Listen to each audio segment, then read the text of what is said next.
السلام علیکم ورحمۃ اللہ وبرکاتہ۔ الحمد للہ رب العالمین والصلاة والسلام علی سید الاولین والآخرین نبی الانبیاء والمرسلین وعلی آلہ واصحابہ ومن تبعہ بإحسان الی یوم الدین، اما بعد۔ قال اللہ تعالی فاعوذ باللہ السمیع العلیم من الشیطان الرجیم، سبحان الذي أسرى بعبده ليلا من المسجد الحرام إلى المسجد الأقصى الذي باركنا حوله لنريه من آياتنا إنه هو السميع البصير۔ صدق الله العظيم وصدق رسوله النبي الأمين الكريم ونحن على ذلك لمن الشاهدين والشاكرين۔ قال رسول الله صلى الله عليه وسلم نور انی اراہ، او کما قال علیہ الصلوۃ والسلام۔ حاضرین محترم، معراج کا یہ جو معجزہ ہے اب اتنے 15-20 منٹ میں بیان نہیں ہو سکتا۔ اس کا اقتباس جو عقیدت سے متعلق ہے میں بیان کرنے کی کوشش کروں گا۔ یہ آیت کا آسان ترجمہ یہ ہے، پاک ہے وہ ذات جو اپنے بندے کو رات کے کچھ حصے میں، اسرا رات کے سفر کو کہتے ہیں۔ عربی میں دیکھیے کیا خوبی ہے عربی کی، جیسا سچویشن ہے ویسے الفاظ ہوتے ہیں عربی میں۔ رات میں جو سفر ہوتا ہے اس کو اسرا کہتے ہیں۔ رات کے کچھ حصے میں پاک ہے وہ ذات جو اپنے بندے کو رات کے کچھ حصے میں لے گئی مسجد حرم سے مسجد اقصیٰ تک۔ کیا یہ جو واقعہ ہے معراج کا، یہ حضور صلی اللہ علیہ وسلم کو اللہ کے دیدار کے لیے تھا، تو کیا اس سے پہلے بھی نبیوں کو ہوا ایسا؟ تو حضرت آدم کی معراج کیا تھی؟ حضرت آدم کی معراج یہ تھی، اللہ نے جب روح ان میں پھونکی تو فرشتوں کو حکم دیا کہ سجدہ کریں، اور جب روح پھونکے تو حضرت آدم جب نگاہیں اٹھائے، جب نگاہیں اٹھی تو معلوم یہ ہوا جب روح خالق کی طرف سے جسم میں آتی ہے تو روح پھر اسی کی طرف مشاہدہ کرتی ہے، اس لیے وہ ان کی نگاہیں اوپر اٹھی اللہ کی طرف۔ وہ ساری کائنات کا مشاہدہ نہیں کی، روح جب جسم میں پڑی تو ان کا سر مبارک اٹھا، ان کی نگاہیں اٹھی تو اسی کی طرف اٹھی جس کی طرف سے روح آئی تھی۔ یہ بات ہے۔ پھر وہاں دیکھیے کیا حضرت آدم فرماتے ہیں کہ میں نے دیکھا کہ قوائم العرش پر لکھا ہوا تھا لا الہ الا اللہ محمد رسول اللہ۔ یہ بات ان کے لیے ہو گئی۔ حضرت ابراہیم کے لیے اللہ فرما رہے ہیں وَكَذَلِكَ نُرِي إِبْرَاهِيمَ رَبَّ مَلَكُوتَ السَّمَاوَاتِ وَالْأَرْضِ، اور اسی طرح سے ابراہیم کو اللہ نے ملکوت السماوات کی، زمین اور آسمانوں کی سیر کرائی۔ یہ حضرت ابراہیم علیہ السلام کے لیے معراج تھی، جس میں بعد میں آئے گا کہ زمین و آسمانوں کی سیر کروائی، مگر ہر دفعہ حضرت ابراہیم نے پوچھا، جب ایک روشن سورج کو دیکھا تو بولے کہ یہ میرا رب نہیں ہو سکتا، جب رات ہوئی اور چاند کو چمکتا ہوا دیکھے تو بولے یہ بھی میرا رب نہیں ہو سکتا۔ تو وہاں پر رب کی معرفت حاصل ہونی تھی، یہ بات ہے۔ پھر اسی طرح سے حضرت موسیٰ کو کوہ طور پر اللہ نے اپنی تجلی دکھائی، حالانکہ حضرت موسیٰ علیہ السلام کی ریکویسٹ یہ تھی کہ ربی ارینی انظر الیک، اے اللہ مجھے آپ اپنا آپ دکھائیے۔ اللہ فرمایا اے موسیٰ تم نہیں دیکھ سکتے۔ ایک واقعہ ہے۔ اب حضور کا یہاں پہ جو آیت میں ذکر ہے سبحان الذی اسریٰ بعبدہ آیا، بحرالعلوم اپنی تفسیر میں فرماتے ہیں کہ اللہ نے فرمایا کہ پاک ہے وہ ذات جس نے اپنے بندے کو سیر کرائی۔ یہاں پر بندے کا لفظ آیا تو بندہ جو ہے خالق سے قریب ہوتا ہے، بھی رسول ہی نہیں آیا، فرمائے بحرالعلوم۔ حضور کی بندگی کا یہ معیار تھا کہ اللہ نے اپنے دیدار کے لیے بلا لیا۔ اور ایک موقع پر ام المومنین عائشہ صدیقہ رضی اللہ تعالیٰ عنہ نے جب دیکھا کہ حضور صلی اللہ علیہ وسلم کے خدمان مبارک متورم ہو گئے ہیں تو ام المومنین عرض گزار ہوئی، یا رسول اللہ، آپ کثرت نماز کی وجہ سے آپ کے خدمان مبارک متورم ہو گئے ہیں، اے اللہ کے رسول کیا اللہ تعالیٰ نے آپ کے اگلے اور پچھلے خطاؤں کو معاف نہیں کیا؟ یعنی یہ بات ہے کہ اللہ تعالیٰ نے آپ کے اگلے اور پچھلے خطاؤں کو معاف کر دیا ہے، پھر بھی آپ اتنی عبادت کیوں کرتے ہیں جب کہ آپ کے خدمے مبارک متورم ہو جاتے ہیں؟ اور عقیدت کی بات،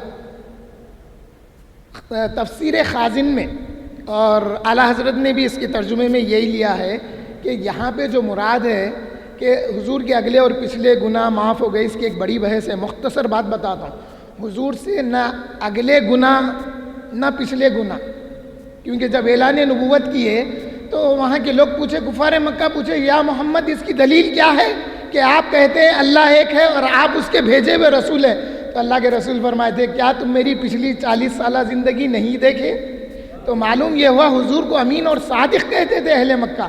تو آپ کی نہ پچھلی خطائیں ہیں نہ اگلی خطائیں، اعلان نبوت کے بعد تو خطائیں نہیں ہیں۔ تو پھر اس کو علامہ خازن نے اس کی تفسیر یہ بتائی، اس کے بیان میں یہ بتایا کہ آپ کی وجہ سے پچھلے آدم اور حوا کی خطاؤں کو اللہ نے آپ کے وسیلے سے معاف کر دیا، اور اگلی امت کو بھی آپ کی وجہ سے اللہ معاف کر دے گا۔ یہ ہے اگلے اور پچھلے۔ جب ام المومنین عرض کی، یا رسول اللہ، اللہ نے آپ کے اگلے اور پچھلے خطاؤں کو معاف کر دیا ہے، پھر بھی آپ اتنی عبادت کرتے ہیں، تو حضور فرمائے، یا عائشہ افلا اکون عبدا شکورا، آیا عائشہ کیا میں اللہ کا شکر گزار بندہ نہ ہو جاؤں؟ یہ بات ہے۔ تو اس لیے اللہ نے اس آیت میں اپنے بندے کا ذکر کیا اور رات میں لے گیا۔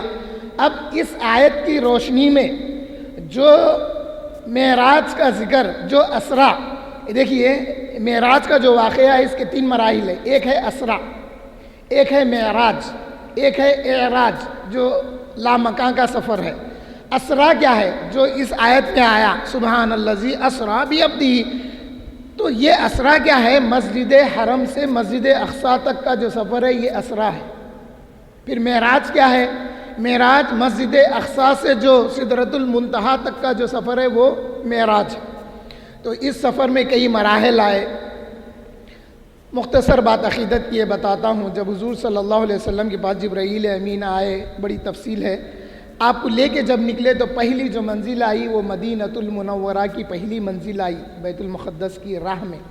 وہاں پر وہ کیا تھا؟ وہ کھجوروں کا ایک علاقہ تھا جہاں سے گزرے تو جبرائیل امین نے بتایا کہ یا رسول اللہ، اللہ آپ کو یہ ہجرت گاہ بنائے گا۔ آپ کو معراج میں بتا دیا گیا تھا، اور یہ معراج کا واقعہ مکے میں ہوا تھا، اور معراج کے واقعے سے پہلے حضور کی کیفیت کیا تھی؟ حضور صلی اللہ علیہ وسلم کی کیفیت پر، یعنی آپ کی طبیعت پر بڑا بوجھ تھا، بڑا غم تھا۔ کس بات کا غم تھا؟ 2 بڑی شخصیتوں کے انتقال کرنے کا غم آپ کو بہت تھا۔ ایک تو آپ کے چچا حضرت ابو طالب بھی گزر گئے تھے، اور آپ کی رفیق حیات حضرت ام المومنین خدیجۃ الکبریٰ رضی اللہ تعالی عنہا کا بھی وصال ہو گیا تھا، اور اس سال کو عام الحزن کہا ہے۔ مؤرخین نے، جنہوں نے بھی حضور کی سیرت لکھی ہے، انہوں نے کہا یہ عام الحزن تھا، یہ سال غم کا سال تھا حضور کے لیے۔ ایک تو آپ کی جو حمایت کرنے والے چچا ہیں وہ بھی چلے گئے، اور وہ رفیق حیات جن کی ہمت افزائی سے حضور کو تسلی ہوا کرتی تھی، یہ بھی چلی گئی۔ تو اس بات کا بڑا غم تھا۔ پھر کفار مکہ کو دیکھے تو سختیاں تھیں، ایمان لانے والوں پر سختیاں، اہل ایمان پر سختیاں، تو حضور پر بڑا غم اور حزن و ملال رہتا تھا۔ اللہ نے اس موقع پہ آپ کو معراج کے لیے بلایا۔ اور ایک بات، یہ مدینہ بتا دیا گیا، پھر آگے چلیے، آگے وہ مقام بھی بتایا گیا جہاں حضرت عیسیٰ علیہ السلام کی ولادت ہوئی تھی۔ حضور صلی اللہ علیہ وسلم کے پوچھنے پر حضرت جبرائیل نے بتایا کہ یہاں یہ وہ جگہ ہے جہاں پر عیسیٰ کی ولادت ہوئی تھی۔ حضور نے 2 رکعت ہر جگہ نفل نمازیں ادا کرتے رہے۔ تو اس سے معلوم یہ ہوا شعائر اللہ میں نفل نمازوں کا پڑھنا یہ سنت سے ثابت ہے، یہ سنت سے ثابت ہے۔ اور یہ سنت کو ہم سمجھتے کیا؟ حضور کا پریکٹیکل، ہاں حضور کا پریکٹیکل۔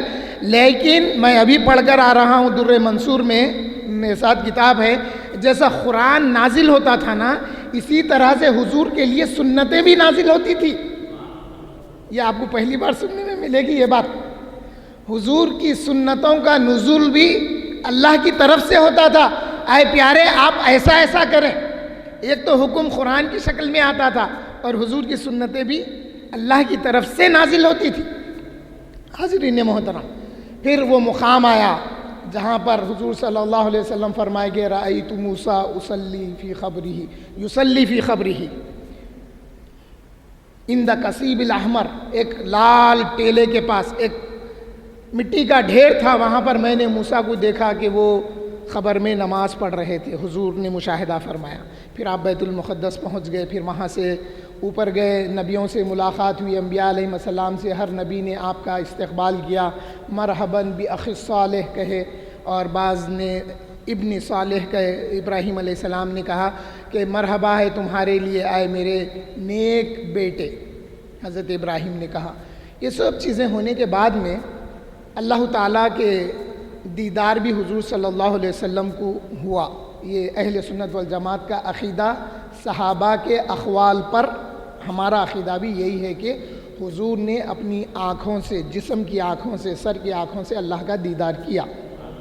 حاضرین محترم، اور ایک انفارمیشن آپ کے لیے، ایک معلوماتی بات آپ کے لیے بتاتا ہوں، ہو سکتا معلوم ہوں گی آپ کو۔ جنت کہاں ہے؟ جنت ساتوں آسمان کے اوپر ہے، اور جہنم کہاں ہے؟ ساتوں زمین کے نیچے جہنم ہے۔ جنت وہاں ہے۔ 7 آسمانوں سے گزرے حضور صلی اللہ علیہ وسلم، حضرت آدم سے، حضرت یحییٰ سے، حضرت ادریس سے، حضرت شعیب سے، تمام نبیوں سے الگ الگ مقامات پر آپ کی ملاقات ہوئی، اور آسمانوں کا حضور نے مشاہدہ کیا۔ حضور صلی اللہ علیہ وسلم نے جو نعمتیں پہلی آسمان میں مشاہدہ فرمائی ہے، اس کے بعد میں حضور نے امتیوں کو بتایا، اے میرے امتیوں، موت کے وقت جو آنکھیں بندے کی کھلی رہ جاتی ہے اس کی وجہ کیا ہے معلوم؟ اور اس کی وجہ سے، آنکھیں کھلی رہنے کی وجہ سے اس کی آنکھ میں آنسو آ جاتے ہیں، اس کی وجہ کیا ہے معلوم؟ پھر حضور نے بتایا کہ جب روح آسمان اول میں پہنچتی ہے تو جو نعمتیں اللہ نے اس بندے کے لیے رکھی ہے اس کو جب بندہ دیکھتا ہے اپنی آنکھوں سے روح جاتے ہوئے، جب وہ دیکھتا ہے تو اس کو پشیمانی ہوتی ہے کہ اللہ نے میرے لیے اتنی نعمتیں رکھی اور میں اس کی نافرمانی کرتا رہا۔ یہ وجہ ہے، اور یہ وجہ سے خاتمہ بالخیر کی علامت بھی بتائی گئی ہے۔ مرنے کے ٹائم جس کی آنکھیں کھلی رہ جاتی ہے، جس کی آنکھوں سے آنسو بہہ جاتے ہیں، وہ علامت خاتمہ بالخیر ہے۔ حاضرین محترم، جب آپ سدرہ پر پہنچ گئے حضور صلی اللہ علیہ وسلم، جب سدرۃ المنتہا پر پہنچے تو صحابہ نے پوچھا یا رسول اللہ وہ کیا مقام ہے، وہ کیسا ہے؟ حضور صلی اللہ علیہ وسلم نے فرمایا کہ سدرہ پر میں نے ایک جھاڑ کو دیکھا، جس جھاڑ کے پتے ہاتھی کے کان کے مثل تھے، جتنا ہاتھی کا کان بڑا ہے اتنے بڑے اس کے پتے ہیں، اور اس کے پھل جو ہے بیر کے جیسے ہیں، بیر، اور بیر کا سائز مٹی کے مٹکوں کا سائز حضور نے بتایا ہے۔ تو حاضرین محترم، حضور صلی اللہ علیہ وسلم نے فرمایا کہ سدرۃ المنتہا تک دنیا کے جو امور ہیں وہاں پر جا کے ختم ہو جاتے ہیں، یا اس کو ایسے سمجھیں کہ دنیاوی امور سدرۃ المنتہا سے شروع ہو کر زمین تک آتے ہیں، اور رب تعالیٰ کی طرف سے جو احکام آتے ہیں وہ سدرہ پر رک جاتے ہیں، وہاں سے فرشتے جبرائیل امین جو بھی ہیں وہ اللہ کے رسول کے پاس پہنچاتے ہیں۔ یہ بات ہے۔ اور سدرۃ المنتہا کے آگے جب حضور صلی اللہ علیہ وسلم آگے بڑھے تو پھر جبرائیل امین سے حضور نے ایک سوال کیا کہ اے جبرائیل آگے چلو۔ حضرت جبرائیل امین نے کہا یا رسول اللہ، اگر میں یہاں سے ایک قدم بھی آگے بڑھوں تو اللہ کے نور کے تجلیات سے میرا وجود خاکستر ہو جائے گا، جل جائے گا۔ تو اب یہاں پہ یہ بات ہوئی، بشری جو سفر تھا لوگ اسی کو مانتے ہیں اور حضور کے روحانی معاملے کو نہیں مانتے۔ یہ عقیدے کے خلاف ہے، قرآن کے خلاف ہے۔ قرآن عبد ہی کہہ رہا، بندہ جسم اور روح رہا تو انہیں بندہ ہے، نہیں تو اللہ تعالیٰ بندہ نہیں فرماتا تھا، اپنا بندہ خاص نہیں فرماتا تھا۔ تو بندہ خاص جو جسمانی معاملہ تھا وہ تو اقصا پہ ختم ہو گیا، وہاں سے جو چلا وہ کیا تھا؟ وہ روحانی معاملہ تھا۔ حضور کو جو جسم کے ساتھ لے گیا، جسم کے ساتھ سدرۃ المنتہا تک حضور گئے، تو وہاں پر جبرائیل امین جو نورانی مخلوق ہیں اور آپ ساری مخلوق میں سب سے بڑھ کر ہیں، ان کا معاملہ، ان کی حد سدرہ تک ختم ہو گئی۔ اس کے آگے جو حضور تشریف لے گئے تو وہ جسمانیات سے بھی پاک تھا اور روحانیت سے بھی پاک تھا، یعنی روح اور جسم کو دونوں کو لے کے حضور آگے گئے۔ تو اب اس بات پر ایمان رکھنا ہے کہ حضور کو جسمانی اور روحانی جو معراج اس آیت کے ضمن میں ہوئی اس کا قرآن سے ثابت ہے۔ اب لوگ بولتے ہیں نہیں وہ روحانی معراج تھی، وہ جسمانی معراج تھی، تو تم ادھر کا پڑا ہوا لا کے ادھر مت ملاؤ۔ حضور فرمائے رأیت ربی البارحہ، گزشتہ رات میں نے اپنے رب کو دیکھا۔ رأیتو کا معنی دیکھا بھی ہے، ملاقات کیا بھی ہے۔ میں ملاقات کیا اس لیے کہہ رہا ہوں، حضور فرمائے کہ گزشتہ رات، گزری ہوئی رات جب میں اللہ کے حضور گیا، اللہ سے ملاقات ہوئی، تو اس نے اپنا دست قدرت جب میرے سینے پر رکھا تو اس کی دست قدرت کی ٹھنڈک جو میں نے محسوس کی تھی اس کا احساس مجھے ابھی بھی ہے فرمائے۔ اور ایک موقع پہ حضور فرمائے کہ تم میں کا کوئی میرے جیسا نہیں ہے، میں رات اپنے رب کے پاس گزارتا ہوں جو مجھے کھلاتا بھی ہے پلاتا بھی ہے۔ تو یہ چیزوں کو لا کے ادھر لگا دینا یہ بات غلط ہے۔ یہاں پر حضور کی معراج جسم کے بھی ساتھ تھی، روح کے بھی ساتھ تھی، یہ بات ہے۔ یہاں پر آخری مراحل کی طرف آتا ہوں۔ حضور صلی اللہ علیہ وسلم سے اللہ جل شانہ نے ملاقات کی۔ اب حضور لامکان میں جب تشریف لے گئے تو آپ التحیات پڑھے۔ یہ جو ہم نماز میں التحیات پڑھتے ہیں نا، اس کا ایک نام ہے۔ کیا اس کا نام التحیات ہے؟ نہیں۔ جیسا ہم سبحانک اللہم و بحمدک ثنا جو پڑھتے ہیں اس کا نام ہے، ثنا ہے۔ اور سورہ فاتحہ کیا ہے؟ الحمدللہ سے شروع ہوتی ہے تو اس کا نام فاتحہ۔ تو اس کا نام کیا ہے؟ اس کا نام ہے خطبۃ الصلاۃ، نماز کا خطبہ۔ نماز کا خطبہ کیا ہے؟ ارے نماز کا خطبہ وہ ہے جو اللہ کی تعریف اللہ کے نبی نے بیان کی ہے، وہ ہے نماز کا خطبہ، جس کو التحیات للہ والصلوات والطیبات۔ جب اللہ کے رسول نے فرمایا تو اللہ کی طرف سے بھی آواز آئی، السلام علیک ایھا النبی، اے میرے نبی آپ پر سلامتی ہو۔ جب اللہ کے نبی نے یہ التحیات پڑھا تو پھر آگے کیا ہوا؟ ایک وقت یہ بھی آیا، اللہ کی طرف سے حکم ہوا قف یا محمد، اے میرے پیارے محبوب ذرا رک جائیے، ذرا ٹھہر جائیے، فَإِنَّ رَبَّكَ يُصَلِّي، اب آپ کا رب آپ پر صلوات بھیجتا ہے۔ تو حضور کا استقبال کیا گیا۔ اللہ اپنی شان کے مطابق، اللہ اپنی شان کے مطابق حضور کے استقبال کے لیے آیا، اور آ کر السلام علیک ایھا النبی جب اللہ فرمایا تو حضور صلی اللہ علیہ وسلم وہاں بھی اپنی امت کو نہیں بھولے۔ آقا فرمانے لگے السلام علینا وعلی عباد اللہ الصالحین، اے اللہ آپ کی سلامتی ہم پر بھی ہو اور میرے صالحین، آپ کے بندے جو صالحین ہیں ان پر بھی آپ کی سلامتی ہو۔ حاضرین محترم، یہ ہونے کے بعد حضور صلی اللہ علیہ وسلم نے فرمایا کہ میں نے اللہ کو نور کی حیثیت سے دیکھا ہے۔ اس میں دو اقوال ہیں جو لوگ لڑتے ہیں ہمارے سے۔ کیا لڑتے ہیں سمجھے نہیں یہ لوگ؟ یہ ہے ایک روایت حضرت عبداللہ ابن عباس سے یہ ہے کہ حضور نے فرمایا کہ میں نے رب کو اپنے ماتھے کی آنکھوں سے دیکھا۔ ایک روایت یہ ہے میں نے اپنے رب کو دل کی آنکھوں سے دیکھا۔ تو اب کچھ لوگ کہتے ہیں کہ نہیں، دل کی آنکھوں سے دیکھے، ماتھے کی آنکھوں سے نہیں دیکھے۔ پھر حضرت عبداللہ ابن عباس کی ایک اور روایت ہے، یہ نہیں پڑھتے لوگ۔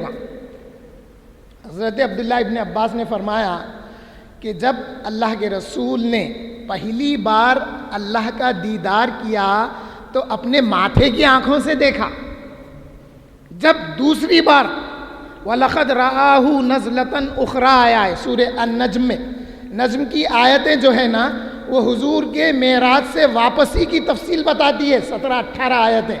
اب وقت نہیں ہے اتنا بتانے کا، مگر حضور صلی اللہ علیہ وسلم جب حضور کے اللہ کے دیدار سے مشرف ہو کر، اللہ سے ہم کلام ہو کر، جب اللہ کے پاس سے انعامات، آپ کو کیا کیا انعام ملا؟ آپ کو حوض کوثر وہیں پہ ملا، اور آپ کو سورہ بقرہ کی آخری آیتیں، آمن الرسول کی آخری آیتیں اللہ نے تحفے میں حضور کو دی، اور فرمایا کہ اے میرے پیارے اپنی امت سے بتاؤ کہ یہ سورہ بقرہ کی آخری آیتیں اپنے بچوں کو یاد دلائے۔ یہ ہے۔ اور 50 نمازوں کا تحفہ ملا جو حضرت موسیٰ علیہ السلام کی سفارش پر 5 ہو گئی، اور اللہ نے حضور سے وعدہ کیا، اے میرے محبوب، جو کوئی آپ کی امت میں شرک نہیں کرے گا میں اس کو بخش دوں گا۔ یہ لے کر جب حضور واپس تشریف لا رہے تھے تو پھر جب حضور نے اللہ کی طرف نگاہیں اٹھا کر وَلَقَدْ رَآهُ نَزْلَةً أُخْرَى، پھر دوسری مرتبہ جب اللہ کے رسول نے اللہ کا دیدار کیا تو اس وقت حضرت عبداللہ ابن عباس نے فرمایا کہ آپ نے دل کی آنکھوں سے دیکھا، یعنی جو چیز پہلے اپنے ماتھے سے مشاہدہ کیے تھے اسی چیز کو جب دوبارہ دیکھے تو دل نے اقرار کیا کہ ہاں یہ وہی رب ہے جس کو پہلے اے پیارے محمد آپ نے دیکھا تھا۔ اللہ اور اس کا رسول ہر مثال سے پاک ہے۔ ایک مثال میں سمجھاتا ہوں، یہ اینک آپ دیکھیں، دیکھنے کے بعد میں پھر آپ اس اینک کو کہیں اور دیکھیں یا اس اینک کو دوبارہ دیکھیں تو آپ کا خیال آتا کہ ہاں یہ وہی اینک ہے جو فلاں کے ہاتھ میں تھی، میں نے دیکھا تھا، تو دل مانتا نا۔ آنکھیں تو دیکھی، آنکھیں دیکھ کے اس کو محفوظ کر لی، دل نے پھر اس کی تصدیق کی۔ تو اللہ کے رسول نے فرمایا میں نے رب کو بحیثیت نور دیکھا اور میرے دل نے اس کی تصدیق کی ہے۔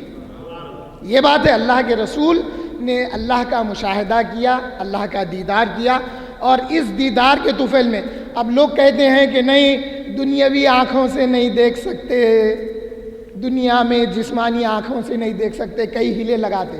تو ایک سوال یہ کرتا ہوں میں، اللہ کے رسول نے اللہ کا دیدار کہاں کیا؟ ختم ہی کی جواب ہے۔ تو یہ حجت کھینکڑیاں ہیں، اس لیے میرا اپنا ماننا ہے جو اللہ کے دیدار کو حضور کے دیکھنے کو مانتا ہے روز قیامت بھی اس کو اللہ کا دیدار نصیب ہوگا۔ قرآن سے ثابت ہے، اللہ تعالیٰ جب اپنی ساخ مبارک دکھائے گا تو جن کے قسمت میں ہوگا وہ سجدے میں گریں گے، اللہ کو سجدہ کریں گے، اور کچھ اللہ کے بندے ایسے بھی ہیں جن کو اللہ کا دیدار دنیا میں بھی نصیب ہوتا ہے، وہ صفاتی ہوتا، حقیقی ہوتا، وہ دیکھنے والے کو ہی معلوم۔ میں اللہ کی بارگاہ میں دعا گو ہوں کہ اے اللہ کریم، حضور صلی اللہ علیہ وسلم کے صدقے طفیل میں اے اللہ ہماری آنکھوں کو بھی آپ کی دیدار نصیب فرما، دنیا میں بھی اور قیامت کے دن بھی، تاکہ ہماری آنکھوں میں بصیرت آ جائے اور حضور صلی اللہ علیہ وسلم کی معراج کے تمام مراحل کو جو قرآن میں آئے ہیں، جو حدیث سے ثابت ہے، اس پر ہم ایمان رکھتے ہیں، یقین رکھتے ہیں۔ اللہ تعالی ہمارے اس ذکر کو قبول فرما، آمین والحمدللہ رب العالمین۔